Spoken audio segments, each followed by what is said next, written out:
بصوا يا جماعه، الفيديو ده هيكون غريب شويه على الفيديوهات اللي انتم بتشوفوها من حكم فروم كندا او مني بشكل عام، وهو يمكن في معلومات انتم عارفينها اوريدي، لكن انا عندي غرض معين عايز اقوله في الفيديو ده، هقوله في اخر الفيديو. بس انا هديلكم كده مقدمه عشان بس تفهموا إيه الهدف اللي انا عايز اقوله في الفيديو. انا ازاي جيت كندا، ده حاجه ممكن ناس كتير عارفاها، بس هكررها لكم مره تانية عشان ناس معينه من اللي بيتابعوني دلوقتي. اول حاجه خالص، لما انا قررت اجي كندا كنت شغال مدرس مساعد في كليه الهندسه في جامعه فورست في اسكندريه، واحد اصدقائي قال لي ده في نظام جديد اسمه الاكسبريس انتري وحاول تروحه وده حاجه حلوه ومش عارف ايه وبتاع. فبصيت على الامكانيات بتاعته، حسيت ان انا ما كنتش هجيب الدرجات بتاعته، فقلت خلاص خليني انا لما اخلص الدكتوراه. وبالفعل بعديها ب3 سنين، يعني انا قعدت اهو، انا واحد يعني عارف ان انا عشان ادخل برنامج معين محتاج اعمل حاجات معينه، في شويه يعني امكانيات معينه لازم تكون متوفره عندي، ما كانتش متوفره عندي ساعتها.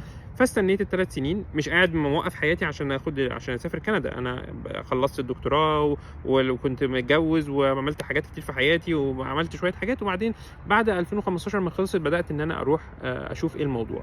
ولما حبيت اسافر كندا كان بامكاني، يعني راجل متعلم وفاهم واقدر اعمل اي حاجه، كان بامكاني ان انا اعمل كل حاجه بنفسي، لكن انا قررت لا، خليني باحترام كده اروح لحد متخصص. الحد المتخصص ده يقدر يساعدني ان هو يرتب لي الورق ويظبط لي الدنيا بشكل اساسي، وده اللي انا بالفعل عملته. ورحت لحد ودفعت له فلوس، وهو حد محترم جدا، بقى صديق عزيز عندي دلوقتي.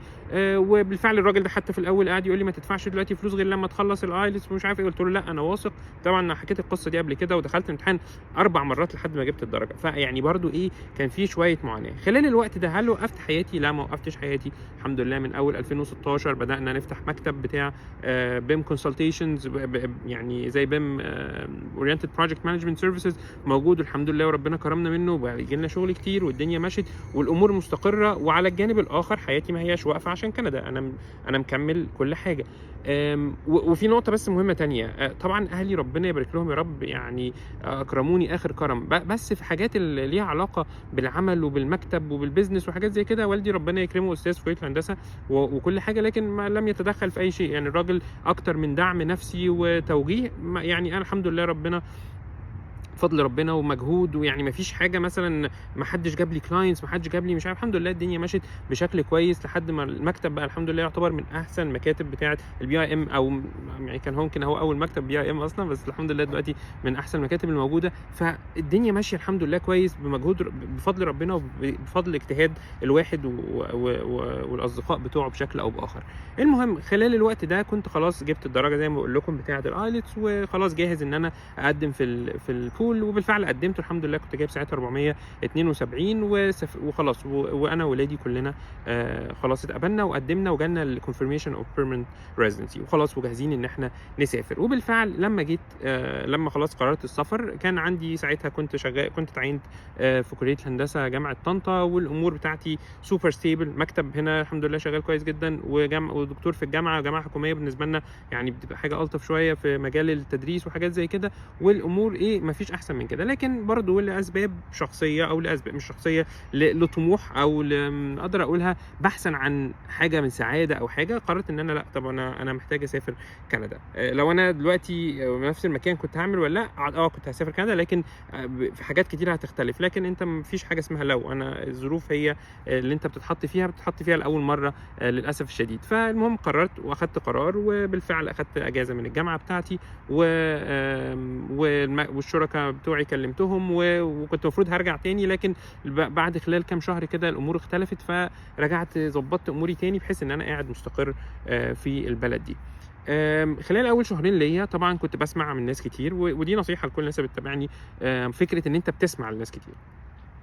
كنت باسمع والله حتى من الناس من اللي موجودين هنا، الموضوع ما هوّاش سهل أوي، فكرة إن أنت تلاقي شغل على طول ما هوّاش سهل، اصبر، بلاش تسرُّع، بلاش مش عارف إيه. وهو بالفعل ممكن تكون دي تجربتهم، أنا ما باقولش حاجة خالص على حد، بالعكس الناس دي من أعز أصحابي الحاليين، لكن هو من وجهة نظرهم ساعتها إن هو يعني يعني السرعة مش هتوصّلك لحاجة أو حاجات زي كده. ويمكن ده بدأت أدخل شوية في الموضوع اللي أنا عايز أقوله لكم.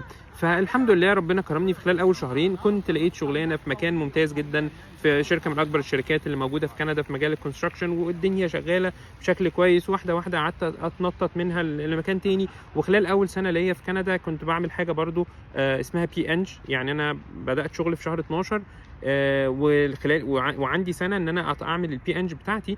هبقى اعمل الفيديو تاني، لكن الحمد لله خلال السنه دي كنت خلصت البي انج، which is اللي هو كان في ناس بتساعدني كانت في الشركه اوريدي لما بدات البي انج ده، قالوا لي بص احنا بقالنا 3 سنين الموضوع صعب، ما تصعبش الموضوع على نفسك. الحمد لله ربنا كرم خلال سنه، يعني ربنا كرم بس انا اجتهدت جدا جدا، كنت مركز جدا ان انا اخلص الموضوع وخلصته الحمد لله خلال اول سنه. يعني ما هوش بيس اوف كيك يعني، لكن عملته والحمد لله الموضوع ماشي. بعد ما خلصت برده كنت عايز انقل عشان عايز بوزيشن احسن، مش فلوس احسن، لكن كنت عايز بوزيشن احسن. الناس قعدت تقول لي لا وخليك واصبر، برده نطيت على مكان تاني لحد ما الحمد لله اقدر اقول ان انا في مكان دلوقتي البوزيشن بتاعي الحمد لله كويس ومستقر بشكل كبير.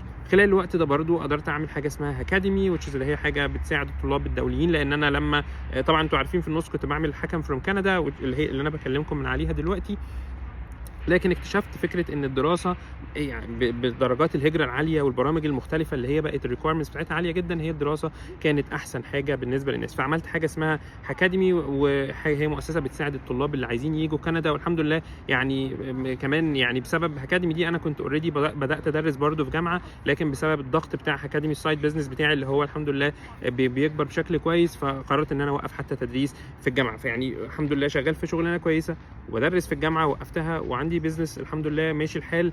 ما بقولكوش ان انا راجل سريع، لكن يعني الحمد لله الامور ماشيه كويس. وكل ده بسمع على طول اللي هو مش بقول لك ناس محبطين، لكن ناس من وجهة نظرهم من تجربتهم الشخصية لا بلاش تعمل ده، بلاش تعمل ده، بلاش تعمل ده. لدرجة ان انا في بعض الاوقات كنت بقع في نفس الغلطة. لما كان حد يجي يسألني يقول لي محمد او حكم انا ايه رأيك اعمل الشهادة دي، كنت اقول له يعني في الهندسة حتى في مجالي في تخصصي اقول له مش هتفيدك قوي او مش هتعمل قوي.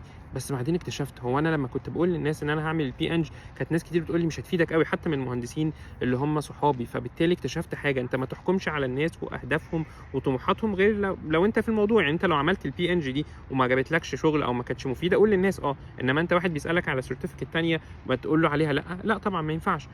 وفي نفس الوقت كنت بقابل ناس ما شاء الله بيشجعوني جدا جدا، لازم تاخد سيرتيفيكت معينه بتاعت MRICS ومش عارف ايه وحاجه. فانا هدخل دلوقتي في الموضوع بتاعي على طول. الحمد لله الامور مستقره وكل حاجه، لكن مؤخرا بدات اشوف تون او وتيره باترن شديده جدا جدا، وهي ناس بتبعت لي انت ما بتتكلمش على السلبيات اللي موجوده في كندا ليه؟ انت ما بتشتكيش ليه زي الناس اللي بتشتكي؟ فاقول لهم يا جماعه الدنيا يعني الدنيا فيها مشاكل في كل حته وعادي ومش عارف ايه. لا ازاي؟ يبعتوا لي بقى والله العظيم انا مبعوت لي اكتر مثلا من بتاع 30 فيديو من ناس مختلفه. انتوا خدت 30 واحد يعني مش عايز اقول رقم، يعني مثلا اكتر من 20 25 واحد، ده فور شور يعني على مدار مثلا الاشهر اللي فاتت. وهم ناس بيبعتوا لي فيديوهات والله من سواء من نفس الاشخاص او اشخاص مختلفه، اللي هو دي الوضع في البلد مش عارف عامل ازاي، الديون زايده مش عارف عامله ازاي، الانفليشن موقع الناس، المورجج لسه اخر حاجه المورجج متبهدل الناس فيه، والاسعار المورجج بتاعت الناس بدات نطت او الرنت نط من $1500 ل $2500 او سوري $2500 نط ل $3000 وحاجات زي كده. انا الحاجات دي يا جماعه انا راجل هنا عايش هنا، انا مش طاير مثلا ولا حالم ولا حاجه، انا شايف الكلام ده. لكن انا على الصعيد التاني انا ما بحبش انقل السلبيات بشكل فج. ليه؟ لان في ايجابيات كتير. انا اصلا يعني انا يمكن ان انا مش ما بنقلش السلبيات، انا ما بنقلش كل الايجابيات كمان عشان ما حدش يقعد يقول ازاي ما بتعملش. وانا مش غرض القناه ان انا اعجب او ما اعجبش الناس. انا يعني الحمد لله ده مش سايد بزنس، يعني حكم فروم كندا دي حاجه مش بتساعدني في اي حاجه غير ان انا بتبسط وانا بعمل حاجه معينه، بحاول انقل الاكسبيرينس بتاعتي بشكل او باخر. فنرجع تاني لموضوعنا عشان انا ساعات الواحد بس الافكار بتشت شويه. فنرجع تاني، انا دلوقتي واحد عايش هنا، ولما بقول لحضرتك ان الحياه هنا تقدر تتعاش لا انت لما تيجي تقول لي ده واحد قال لي ان الانفليشن ومش الانفليشن طب ما هو الانفليشن فعلا عامل مشاكل. بس انت هنا لو بتيجي يعني انت انا لا اتخيل مثلا واحد جاي هنا بشكل واضح. بمعنى ايه شكل واضح؟ ما تجيش انت مثلا انت طالب وعايز تيجي باسرتك واهلك وتقول لي انا لو اشتغلت كطالب مش هقدر ان انا اصرف على نفسي. طبعا مش هتقدر تصرف على نفسك ولا تصرف على اسرتك، ميك سنس، الايجار غالي. لكن انت لو طالب وخلصت دراسه انت هتقدر تشتغل بريت اللي هو فول تايم، هتقدر تبقى عندك تقدر فلوس دي تخليك تشتغل. وتخلّيك سوري تأجّر بيت. البيت مش لازم يكون واو، مش لازم يكون مش بيت يعني قصدي سكن، البيت هنا يعني شقة أو أيًا كان المكان، وهتقدر تجيب أهلك عادي وهتقدر ييجوا. هل هيعيشوا بقى بشكل رفاهية أو بشكل ممكن لأ، لكن أهلك هييجوا يعيشوا. هل هتموت من الجوع؟ لأ، مش هتموت من الجوع. هل مثلًا هتيجي بتشحت أو أنت أهلك لأ، استحالة. ما أنا ما باشوفش حد هنا بيشحت ولا أي حاجة ولا أي حاجة. في ناس الكنديين مختلفين عننا، ما تزعلوش مني والله. هم يعني مش هاقول لك هم عايشين في نعيم وإحنا متبهدلين، لأ خالص. التحمُّل بتاعهم أو الexpectations بتاعتهم غير عننا. فأنت هتقدر أنت وأسرتك هتعيشوا وهتتعاملوا. أنا ما باقولكش تيجي وما تجيش، أنا بس بافهّمك لمّا أنت تبقى أنت شايف وأنت قاعد في مصر إن الدنيا كلّها سوداوية هنا، دي حاجة غلط، غلط عليك أنت. يعني ذهنيًا أنت حتى هتحبط نَفْسك وتحبط الناس وتحبط اللي حواليك. ومرّة تانية أنا ما باقولكش إن أنت تيجي، أنا باقول لك نرجع تاني لموضوعنا معلش باشِت مرّة تانية.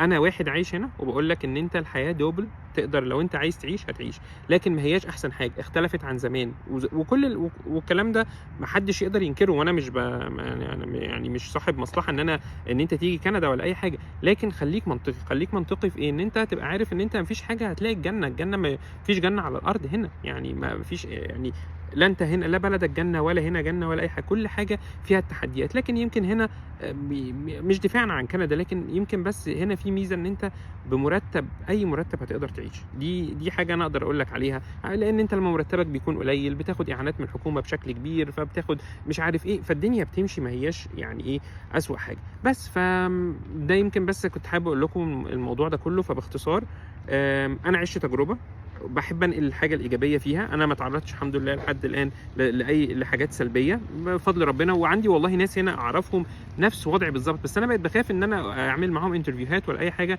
ما أعرفش، بقيت باخاف لأن أنا بقيت عندي ناس على الصفحة ربنا يحفظنا منهم، فعلًا يعني نظرتهم سوداوية للحياة بتقلقني أنا. أنا بابقى يعني هو أنا طيب أوي كده؟ هو أنا علي ابن الناس الكويسين، ابن الناس الطيبين والّا مش للدرجة دي يا جماعة. يعني فعلًا الأفكار يعني أنت عندك ناس عندها استعداد إن هي تغيّر أو تبلور أي حاجة إيجابية لحاجة سلبية، زي ما بيقولوا تصنع مش من الفسيخ شربات، تصنع من الشربات فسيخ. يعني دي بالضبط اللي أقدر أقول عليه. فخلّيك عارف الحياة ما هياش سوداوية ولا بيضاوية. الحياة عامةً رمادية. يعني أنت ناس كتير بتشتغل في شغلانات لا هي قادرة تسيبها ولا قادرة تكمّل فيها، فأنت في النُص ما أنتاش لا اللي مبسوط 100% ولا أنت اللي عامل 100%. بتروح دراستك وأنت ما أنتاش أحسن حاجة ولا ينفع تسيب الدراسة بتاعتك. في حاجات كتيرة في حياتنا بنعملها بالشكل ده. العلاقات حتى العلاقات الزوجية، بتحب مراتك كل حاجة بس ساعات بتتضايق من مشاكل، بس ما تقدرش تسيبها وما تقدرش يعني تفضل، مش ما تقدرش تفضل معاها، بس قصدي يعني بتحصل. يعني ما فيش يعني الناس عايزة تطلّع في الآخر عشان يبرر لنفسه إن هو مش عارف يعمل حاجة، إن هي أبيض يا أسود. ما فيش أبيض وأسود. الأبيض وأسود بس في الدين مثلًا، في الmathematics، في حاجات زي كده. إنما الحياة كلها فيها سِنّة كده إيه، يعني مش تنازل، ولكن فيها سِنّة tolerance، فيها تسامح أو فيها نسبة مرونة بشكل أو بآخر. أتمنى يكون الفيديو ده عجبكم. يعني والله أنا كنت طبعًا زوجتي قاعدة في مصر، عايز أعمل لكم فيديو من زمان وعايز أعمل live، بس للأسف الوقت ما بيسمحش أوي. فالحمد لله إن أنا قدرت أعمل معاكم الكلام ده. وأتمنى لو عجبكم الفيديو ما تنساش لو أنت موجود حتى هذه اللحظة ما تنساش بقى تعمل مش like ده لو أنت زمان، لو أنت سِبت البتاع زمان، دلوقتي love، وتكتب لي comment لو عندك أي رأي أو أي ملاحظات حابب تقولها لي. أشكركم جدًا، أشوفكم على خير، بالكم على نفسكم. السلام عليكم ورحمة الله وبركاته. كان معكم حكم from Canada Academy، ومحمد علي عبد الحكم. السلام عليكم.